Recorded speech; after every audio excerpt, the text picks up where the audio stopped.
How to open Canva Design to Word document. Hello everyone, this is Sabrina here to help you today.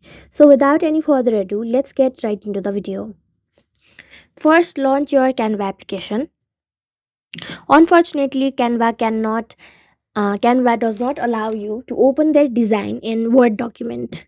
Instead, what you will have to do is simply download the document in PDF format.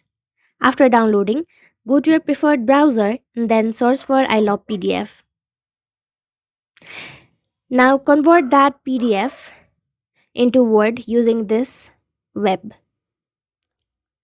Go to I love PDF and then go to PDF to Word. After that, select your PDF file that you downloaded from your Canva and it will be converted to your Word. So that's how you do it. Thank you for watching this video. Make sure to like, share and subscribe to our YouTube channel. If you got any questions, comment them down and I'll catch you.